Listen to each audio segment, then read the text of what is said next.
வணக்கம். இன்றைக்கி நம்ம இந்த அலைபேசி, இன்டர்நெட்டு இதெல்லாம் பார்க்குறப்ப, இதெல்லாம் இல்லாமல் மக்கள் எப்படி இருந்திருப்பாங்க அப்படின்னு யோசிக்கிறோம். வேற ஒன்றும் இல்லைங்க. நம்ம ரயிலில் போய் இறங்குறதுக்கு முன்னாடியே இந்த ஸ்டேஷன் தாண்டுறோம், இந்த ஸ்டேஷன் தாண்டுறோம், எங்கே இருக்க நீ, அங்கே வந்துரு, இங்கே இப்படி சொல்லிக்கிட்டே போகிறோம்.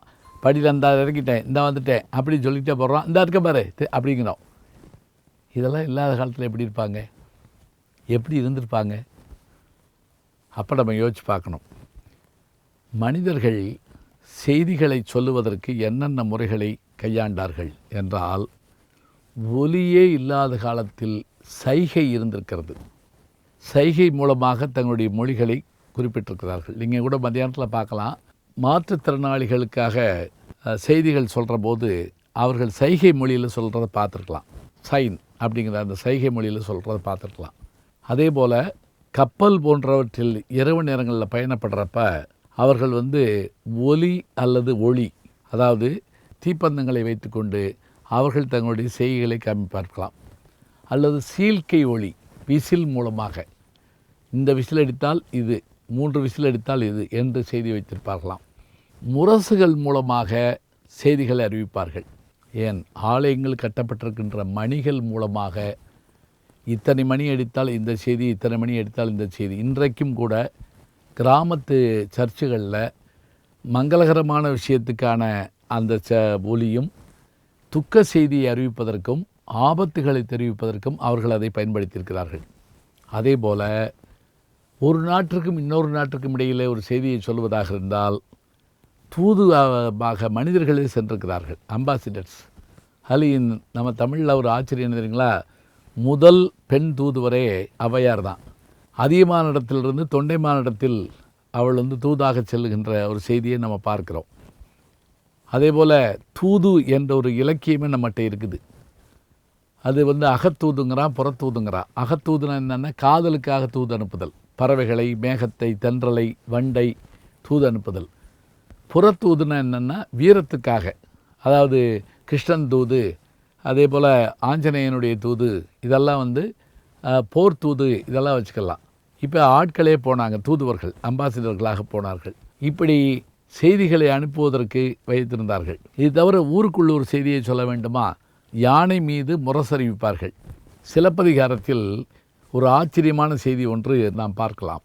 சேரன் செங்குட்டுவன் கண்ணகியினுடைய கதையை கேட்டவுடன் இத்தகைய பெண் தெய்வத்திற்கு நாம் என்ன செய்ய வேண்டும் என்றவுடன் அந்த சேரன் செங்குட்டுவனுடைய மனைவியாகிய வேண்மா சொல்லுகிறாள், சோழ நாட்டிலே பிறந்து பாண்டி நாட்டிலே நீதி கேட்டு நம்முடைய சேர நாட்டுக்கு வந்திருக்கிறாள் அந்த பெண் தெய்வம்.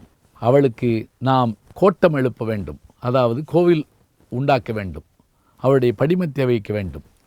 சாதாரண பெண்ணாக இருந்தால் பொதிய மலையிலே கல்லெடுத்து காவிரியில் நீராட்டி சிலை வைக்கலாம்.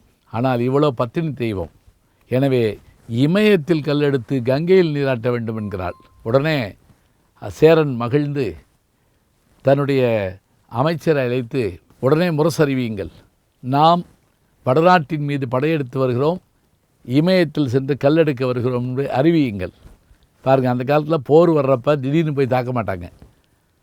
இப்படி சொன்ன உடனேயே தூது அனுப்புங்கள்னு சொல்கிறார். யார்? சேரன் செங்குட்டுவன். அதுக்கு அமைச்சர் சொல்கிறாரு, அலிம்பில் வேல் அவனுடைய பேர். அவன் சொல்கிறான், அரசே, நாம் இங்கிருந்து அங்கே அனுப்ப வேண்டாம், நமது ஊரிலேயே நாம் படையெடுத்து செல்ல போகிறோம் என்ற செய்தியை அறிவிப்போமே. ஆனால் இந்த நாட்டிலேயே அந்த நாட்டு ஒற்றர்கள் இருப்பார்கள். எப்படி பாருங்க, சேரன் செங்குட்டுவன் காலத்திலேயே இது இருந்திருக்கு. வடநாட்டு ஒற்றர்கள் இந்த நாட்டில் இருப்பார்கள். நாம் முரசறிவித்தால் நாம் செய்ய வேண்டிய வேலையை அவர்களே செய்து விடுவார்கள், இருந்தாலும் நாம் முறைப்படி செய்வோம் என்று சொல்லுகிறார்.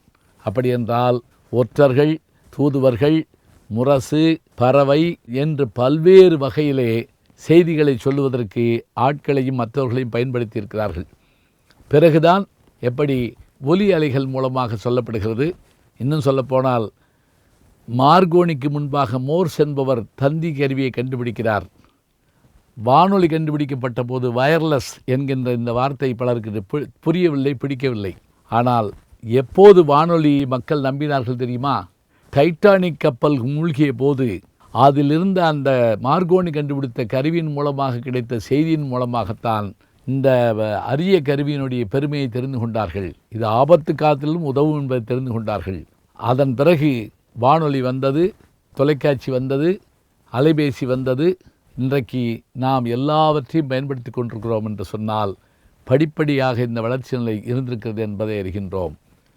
புராண காலங்களில் பார்ப்போம் என்றால் நாரதர் என்கின்ற ஒரு பாத்திரம் திரிலோக சஞ்சாரியாக இருப்பார். வைகுந்தத்துக்கும் செல்வார், கைலாசத்துக்கும் செல்வார். லட்சுமி, பார்வதி, அதே போல சரஸ்வதி இவர்களை சந்திப்பார், பேசுவார், பக்தர்களிடத்தில் பேசுவார், எல்லாவற்றுக்கும் வருவார். அவர் வந்தால் கலகம் வரும், நாரதர் கலகம் நன்மையில் முடியும் என்பார்கள். ஆக முதலில் உலகம் முழுவதும் சென்று செய்திகளை சேகரித்து பல இடங்கள் கொண்டு போய் செலுத்தியவர் யார் என்று கேட்டால் நாரதர் என்கின்ற மனிதர்.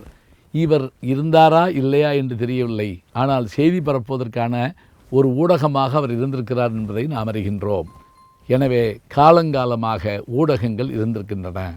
வணக்கம் அன்புக்குரிய யூடியூப் நேயர்களே, நீங்கள் இன்னும் என்னை நெருக்கமாக பின்தொடர வேண்டும் என்று சொன்னால் ட்விட்டர், இன்ஸ்டாகிராம், ஃபேஸ்புக் போன்ற சமூக வலைதளங்களில் பின்தொடர்ந்து வாருங்கள். நாம் முன்தொடர்ந்து செல்வோம்.